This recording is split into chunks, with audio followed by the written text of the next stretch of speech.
The rain hammered against the hospital windows like bullets from heaven, each drop carrying the weight of broken dreams and shattered hopes.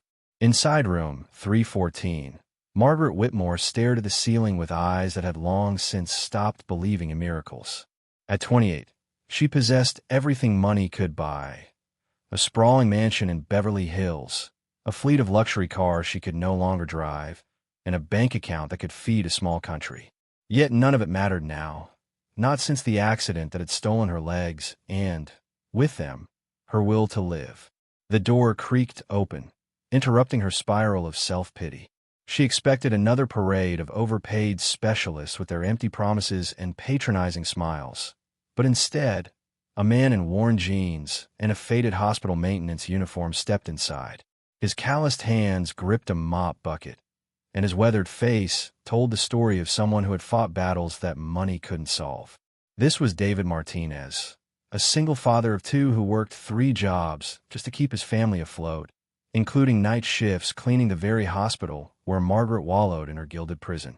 "Good evening, Miss Whitmore," David said quietly, his voice carrying a warmth that made her uncomfortable.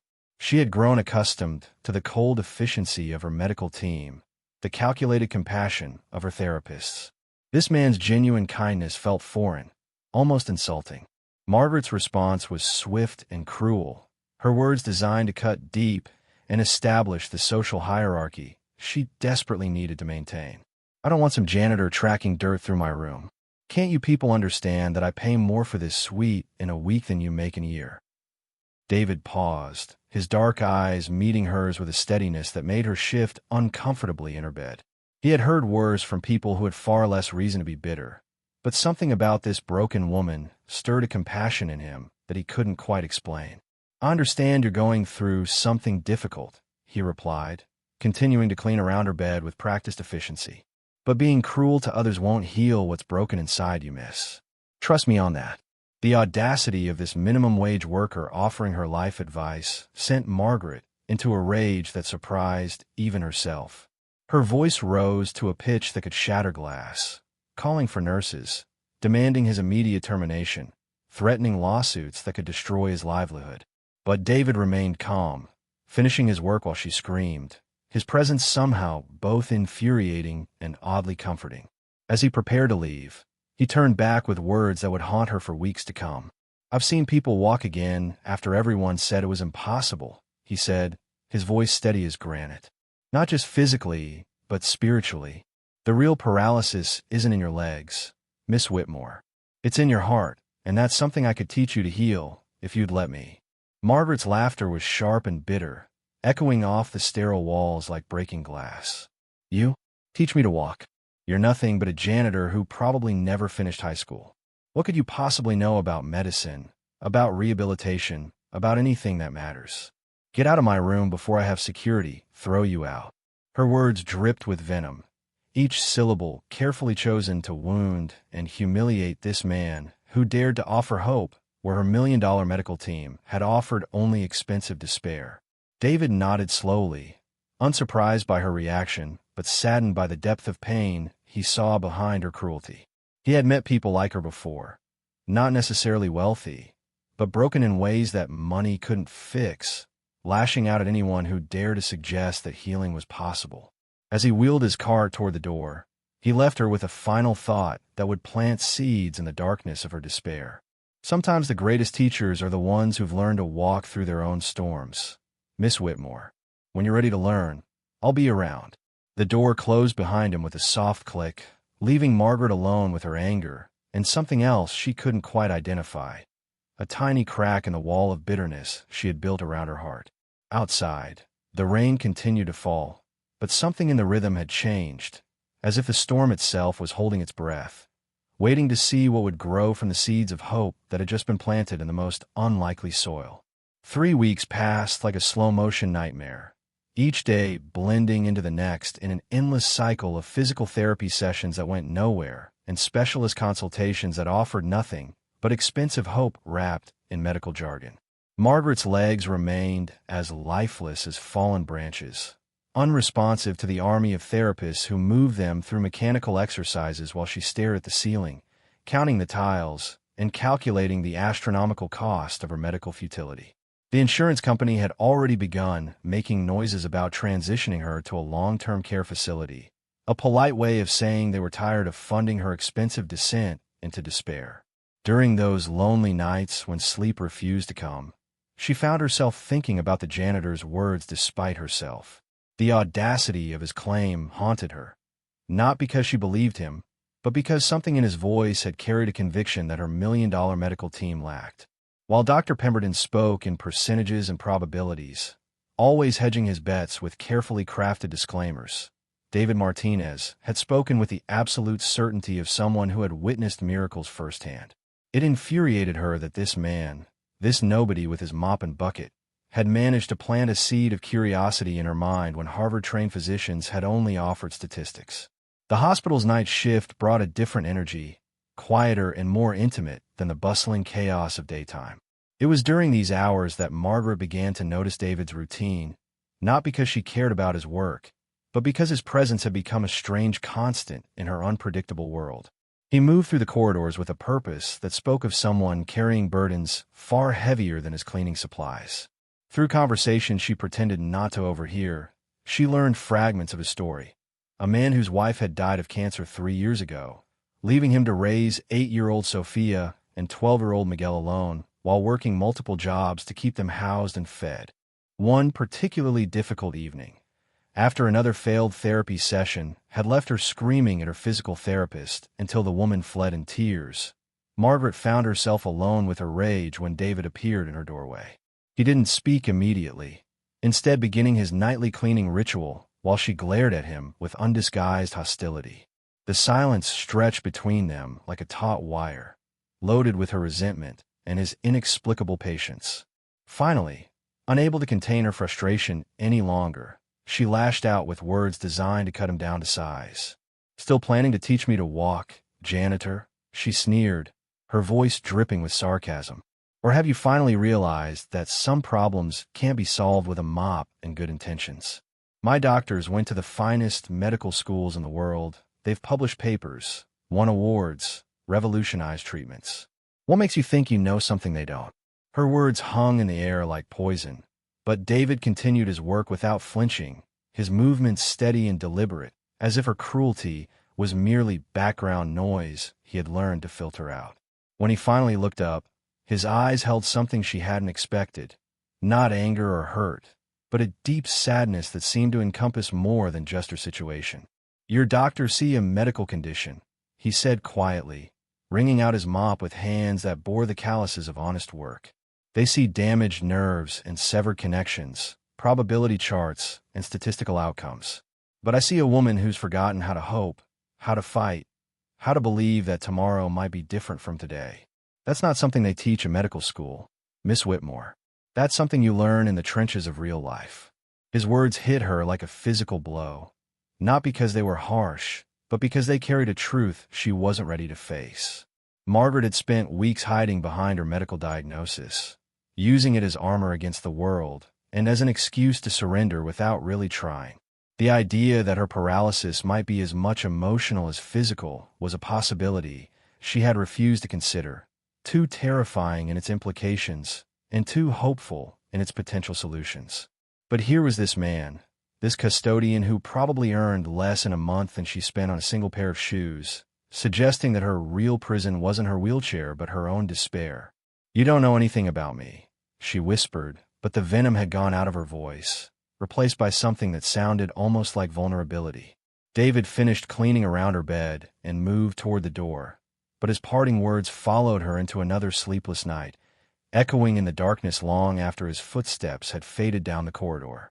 The turning point came on a Tuesday morning when Margaret's world collapsed in ways that had nothing to do with her paralysis.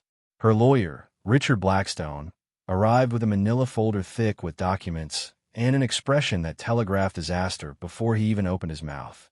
The Whitmore family fortune, built over 3 generations through steel manufacturing and real estate investments, had been systematically embezzled by her trusted financial advisor and childhood friend, Patricia Henley. $47 million had vanished into offshore accounts and phantom investments, leaving Margaret with barely enough to cover her mounting medical bills and certainly not enough to maintain the lifestyle that had defined her entire existence. The betrayal cut deeper than any physical injury could have. Patricia had been her roommate at Stanford, her maid of honor at the wedding that never happened when her fiancé decided a paralyzed wife wasn't part of his life plan, and the one person she had trusted completely with her financial future. While Margaret lay helpless in her hospital bed, Patricia had been systematically draining every account, selling every asset, and preparing to disappear to a country without extradition treaties. The woman who had cried with her after the accident, who had promised to handle everything while she recovered, had been planning this theft for months. The news hit Margaret like a tsunami, washing away the last vestiges of the identity she had clung to so desperately. Without her wealth, she was just another disabled woman facing an uncertain future, stripped of the privilege and power that had always defined her place in the world. The private suite would have to go, replaced by a shared room in the charity ward. The team of specialists would be dismissed, their services no longer affordable on her drastically reduced budget. Even her custom wheelchair, ordered from Switzerland at a cost that could have fed a family for years, would have to be returned in favor of a basic hospital model. That evening, as David began his cleaning routine in what would soon be her former private room, Margaret found herself speaking without the usual venom in her voice. The fight had gone out of her, replaced by a bone-deep exhaustion that went beyond physical fatigue. "I suppose you've heard," she said quietly, not bothering to look at him as he worked around her bed. "The rich girl isn't so rich anymore. I guess that makes you happy, seeing someone like me brought down to your level." David paused in his work, studying her face with eyes that had seen too much suffering to take pleasure in anyone else's pain. "Money doesn't determine a person's level, Miss Whitmore," he replied gently. "And no, hearing about your troubles doesn't make me happy. Pain is pain, whether you're rich or poor. The only difference is that now maybe you'll understand what most people go through every day. The fear of not having enough, the uncertainty of tomorrow, the need to find strength you didn't know you had." His words should have felt like salt in her wounds, but instead they carried an odd comfort, the recognition that her suffering was part of a larger human experience rather than an isolated tragedy. For the first time since her accident, Margaret found herself really looking at David, seeing past the uniform to the man beneath. His face bore the lines of someone who had carried heavy burdens without complaint. His hands showed the wear of honest work, and his eyes held a peace that seemed impossible given his circumstances. Here was a man who had lost his wife, who struggled daily to provide for his children, who worked through the night to make ends meet, yet somehow maintained a dignity and grace that her wealth had never been able to purchase. "How do you do it?" she asked, the question escaping before she could stop herself. "How do you keep going when everything falls apart? Your wife dies, you're working 3 jobs just to survive, raising 2 kids alone, and yet you're here trying to help a woman who's been nothing but cruel to you. Why aren't you angry at the world? Why aren't you bitter and broken like me?" David set down his mop and moved closer to her bed, his expression thoughtful as he considered her question. "I was angry," he admitted, his voice soft with memory. "When Maria died, when the medical bills piled up, when I realized I'd have to work every hour God gave me just to keep my kids fed and housed, I was furious. I raged at God, at fate, at every wealthy person I saw who seemed to have everything I'd lost. But anger is like drinking poison and expecting the other person to die, Miss Whitmore. It destroys you from the inside out, and my children needed a father who could love them, not one consumed by bitterness." His honesty hit her like a revelation, showing her a path she hadn't known existed. Margaret had been drinking that poison for months, letting her anger and self-pity consume her from within while expecting the world to somehow feel her pain and make amends. But David had found a different way, a harder path that required more strength than she had imagined possible. The transition to the charity ward was a humiliation Margaret had never imagined she would face. Gone was the private suite with its panoramic view of the city, replaced by a cramped room she shared with 3 other patients whose stories of hardship made her own struggles seem almost trivial by comparison. Her roommate, Elena Vasquez, was a 62-year-old woman who had worked as a housekeeper for 30 years before a stroke left her partially paralyzed and unable to afford proper rehabilitation. The irony wasn't lost on Margaret that she now shared a room with someone who had spent her life cleaning up after people like the woman she used to be. But it was through Elena's quiet strength that Margaret began to understand something David had been trying to teach her. Despite having lost her job, her health, and her independence, Elena faced each day with a resilience that seemed to come from some inexhaustible well of inner strength. She spoke of her grandchildren with joy, found humor in the terrible hospital food, and somehow maintained hope that things would improve even when every logical indicator suggested otherwise. When Margaret complained about the noise, the smell, the constant intrusions of shared space, Elena would smile and remind her that they were lucky to have beds at all, that there were people sleeping on the streets who would consider their situation a blessing. David's visits took on a different quality in this new environment. Without the barrier of Margaret's wealth and privilege, their conversations became more honest, more real. He would arrive each night to clean the ward, but increasingly he would linger by her bed, sharing stories of his children or asking about her life before the accident. Slowly, carefully, he began to challenge her assumptions about strength, about dignity, about what it truly meant to be alive. He spoke of his daughter Sophia's dance recitals that he attended despite his exhaustion, of his son Miguel's struggles with math that they worked through together at the kitchen table until late into the night. One evening, as Margaret watched him methodically clean around each bed with the same care and attention regardless of the patient's ability to pay, something shifted inside her. "You never answer my question," she said quietly, "about teaching me to walk. What did you mean by that? Because if it's some motivational speech about positive thinking conquering all, I'm not interested in fairy tales." David finished cleaning Elena's bedside table before turning to face Margaret, his expression serious and thoughtful. "It's not about positive thinking," he replied, pulling a worn photo from his wallet. The image showed a young woman with dark hair and bright eyes, her arms wrapped around two small children who bore David's features. "This is Maria, 3 months before she died. The doctors had given up, said there was nothing more they could do. But Maria decided she wasn't going to spend her last months being angry at God or feeling sorry for herself. She used whatever strength she had left to teach Sophia how to braid her hair, to show Miguel how to make her special enchiladas, to love us fiercely until the very end." He tucked the photo back into his wallet, his voice thick with emotion but steady with conviction. "She taught me that walking isn't just about moving your legs, Miss Whitmore. It's about moving forward through life, even when everything inside you wants to give up. It's about finding purpose beyond your pain, about discovering that your strength isn't measured by what you can do with your body, but by what you choose to do with your spirit." Margaret felt tears threatening for the first time since her accident. Not tears of self-pity, but something deeper and more cleansing. "But I don't know how," she whispered, her voice breaking with the admission. "I don't know how to be strong like your wife was, like Elena is, like you are. I've been angry for so long. I don't remember how to be anything else. I built my whole life around things that don't matter, and now I don't know who I am without them." David reached out and gently touched her hand, the first human contact she had experienced in months that wasn't clinical or professional. "That's the first step," he said softly, "admitting you don't know. My wife used to say that you can't fill a cup that's already full. You've been so full of anger and bitterness that there wasn't room for anything else.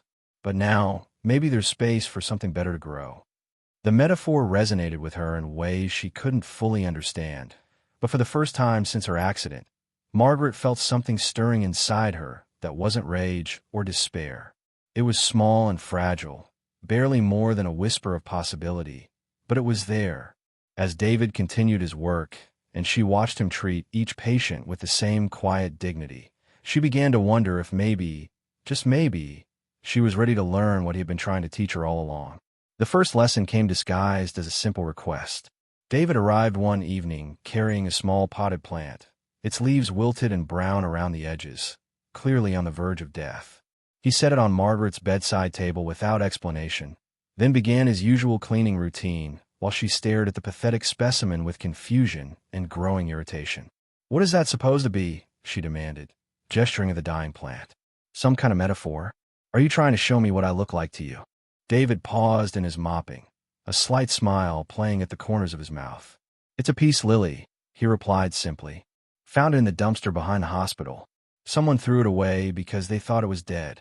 But peace lilies are remarkable plants. They can come back from what looks like certain death, if someone cares enough to tend them properly. He resumed his work, leaving Margaret to stare at the plant with a mixture of skepticism and unwilling curiosity. Over the following days, David began to show her small acts of care. How to check the soil for moisture, how to remove the dead leaves without damaging the healthy growth underneath, how to position it near the window for optimal light without exposing it to harsh direct sunlight that would burn what remained of its delicate system. At first, Margaret resisted, claiming that caring for a plant was beneath her dignity and certainly not going to cure her paralysis.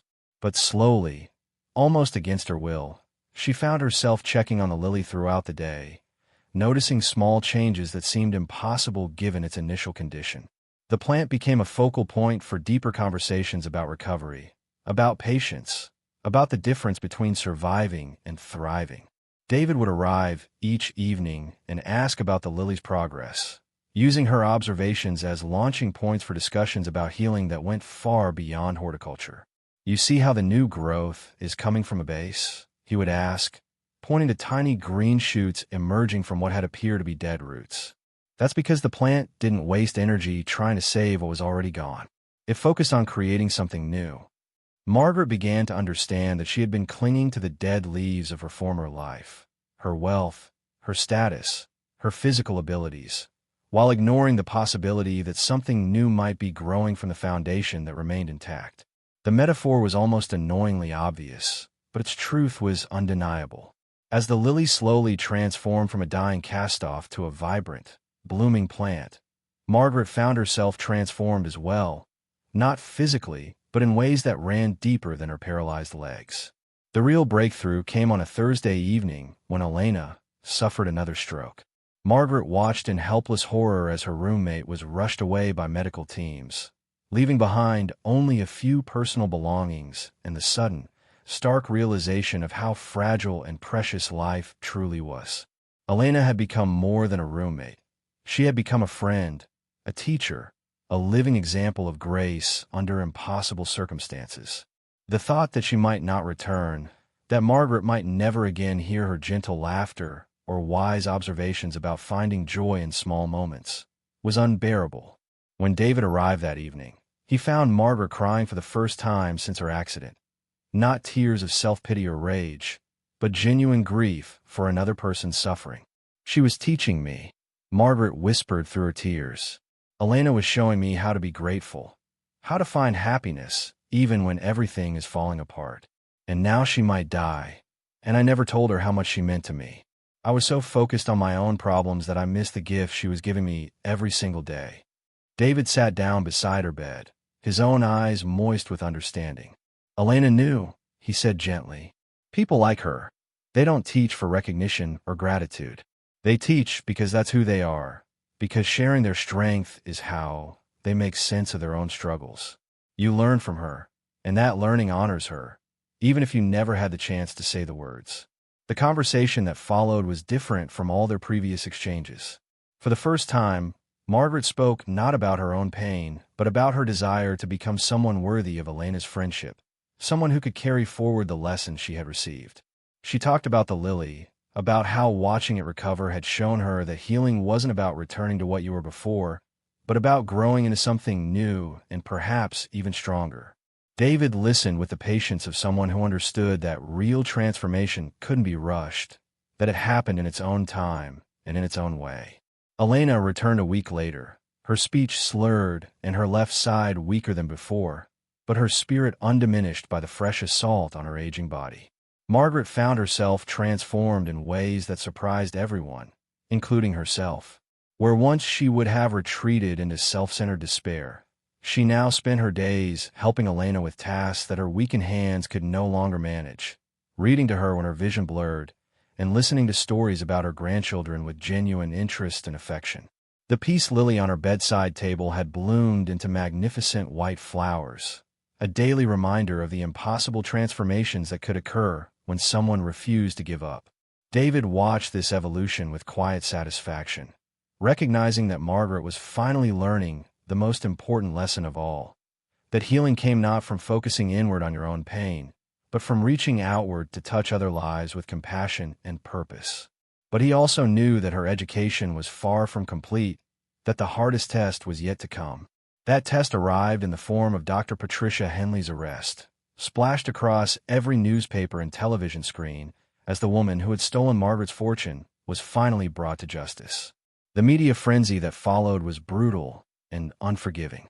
Reporters camped outside the hospital, desperate for interviews with the fallen heiress whose dramatic reversal of fortune had captured the public imagination. Margaret watched the news coverage with a mixture of satisfaction and sadness, seeing Patricia led away in handcuffs while lawyers promised that some of the stolen money might eventually be recovered. But what surprised her most was that the vindication she had craved for months fell hollow and meaningless compared to the quiet satisfaction she drew from helping Elena navigate her daily challenges. It was during this media circus that Margaret's past came back to haunt her in the most unexpected way. James Whitfield, her former fiancé who had abandoned her after the accident, appeared at her bedside one evening with flowers and apologies, having read about her financial troubles and calculated that a disabled woman with recovered millions might be more manageable than the demanding heiress he had fled from months earlier. His words were carefully crafted, his expressions perfectly calibrated to suggest remorse and renewed devotion. But Margaret could see through his performance with clarity that would have been impossible during her former life. "I made a mistake leaving you when you needed me most," James said, his voice thick with manufactured emotion. "I was scared, overwhelmed by the changes in our lives. But I've had time to think, to realize that what we had was special. Now that this financial nightmare is behind you, we can rebuild our life together. I want to take care of you, to be the husband you deserve." His proposal was everything the old Margaret would have desperately wanted: validation that she was still desirable despite her disability, proof that her worth extended beyond her bank account, a chance to reclaim the life that had been stolen from her. But the woman who heard those words was not the same person who had once planned to marry this shallow, calculating man. Margaret looked at James with eyes that had been opened by months of genuine struggle and real human connection, and she saw him clearly for the first time. He was handsome and charming, wealthy and successful, everything society told her she should want. But he was also exactly the kind of person she had been before her accident, someone who measured worth in dollars and status symbols, who abandoned ship at the first sign of real hardship, who couldn't recognize the difference between love and convenience. "Get out," she said quietly, her voice steady and certain in ways that surprised them both. "Get out and don't come back. I'm not the woman you left behind, James, and thank God for that. She was shallow and selfish and cruel, just like you. The accident didn't ruin my life. It saved me from wasting it on people like you, like the person I used to be." Her rejection wasn't born of anger, but of clarity, the recognition that she had grown beyond the small, materialistic world that had once defined her entire existence. James left in confusion and wounded pride, unable to understand how a paralyzed woman with no money could reject his generous offer to reclaim her place in society. But Margaret felt lighter after his departure, as if she had shed another layer of her former self, another dead leaf that had been weighing down her new growth. David arrived shortly after James's exit, took one look at her face, and smiled with understanding. "Another test passed?" he asked gently. Margaret nodded, suddenly realizing that her real education in walking had been about learning to move away from the things that no longer served her soul. 6 months later, Margaret Whitmore sat in the hospital's rehabilitation center, not as a patient, but as a volunteer coordinator for the newly established Martinez Foundation for Recovery and Hope. The foundation, funded by a portion of the recovered money from Patricia's theft, provided comprehensive support for patients who couldn't afford traditional rehabilitation services. But its true innovation wasn't financial. It was the integration of emotional and spiritual healing alongside physical therapy, a holistic approach that David had pioneered through his own quiet ministry to broken souls. The irony wasn't lost on anyone that a former heiress who had once dismissed a janitor as worthless was now working alongside that same man to revolutionize how society approached recovery and rehabilitation. Margaret had discovered that her business acumen, freed from the pursuit of personal profit, could be a powerful force for genuine change. She negotiated with insurance companies, organized fundraising events, and used her connections in ways that would have been impossible for David alone, while he provided the heart and wisdom that gave their work its transformative power. Elena had become their first success story, not because she had regained full use of her body. The strokes had left permanent damage, but because she had found purpose in mentoring other patients through their darkest moments. Her room in the charity ward had become an unofficial gathering place where people shared stories, fears, and hopes with someone who understood their struggles intimately. Margaret often found herself learning as much from Elena's sessions as the patients did, marveling at how suffering could be transformed into service when approached with the right perspective. The day that would change everything began like any other, with Margaret making her rounds through the rehabilitation center, checking on patients and coordinating with the therapy staff. She had grown comfortable with her wheelchair, even skillful, navigating the hallways with an efficiency that impressed the physical therapists who worked with newly injured patients. Her legs remained unresponsive to conventional treatment, but she had learned David's most important lesson, that walking was about moving forward through life with purpose and dignity, regardless of the method of locomotion. It was during a therapy session with a young car accident victim named Tommy, a 17-year-old boy whose anger and despair reminded her painfully of her own early days, that the impossible happened. Margaret was sharing her story, trying to reach through his rage to the frightened child beneath, when she felt something she hadn't experienced in over a year, a tingling sensation in her left foot. At first, she dismissed it as phantom pain, a cruel trick her damaged nervous system sometimes played on her consciousness. But as she continued talking, the sensation grew stronger, more defined, impossible to ignore. "Tommy," she whispered, her voice breaking with wonder and disbelief. "Tommy, look at my foot." The boy, along with his physical therapist and several other patients, turned to see Margaret's left foot moving, just slightly, but unmistakably responding to her conscious command. The room fell silent except for the sound of Margaret's sobs, tears of joy and amazement and gratitude for a miracle she had stopped believing was possible. David arrived within minutes, summoned by staff who could barely contain their excitement at witnessing what medical science had declared impossible. He found Margaret surrounded by patients and therapists, all of them crying and laughing and marveling at the tiny movement that represented such an enormous victory. But when their eyes met across the crowded room, both of them understood that the real miracle had happened months earlier, in the slow transformation of a broken woman into someone who had learned to walk through life with grace and purpose. "You taught me," Margaret whispered as David approached her chair, her voice thick with emotion and gratitude. "You taught me to walk before my legs ever moved. You showed me that the real paralysis was in my heart, in my inability to see beyond my own pain to the beauty and possibility that surrounded me every day. The movement in my foot is wonderful, but it's not what saved me. You saved me, David. You and Elena, and this place and all these people who taught me what it means to be truly alive." David knelt beside her wheelchair, tears streaming down his weathered face as he witnessed the completion of a journey that had begun with a bitter woman's cruel words and a janitor's patient faith. "No, Margaret," he replied gently, using her first name for the first time since they had met. "You saved yourself. I just helped you remember how to hope, how to love, how to find meaning in the struggle. Everything else came from the strength that was always inside you, waiting for the right moment to bloom." The peace lily on the windowsill behind them swayed gently in the afternoon breeze, its white blossoms catching the light like promises fulfilled, like proof that the most beautiful growth often comes from the deepest darkness, like evidence that miracles happen not when we demand them, but when we finally become ready to receive them.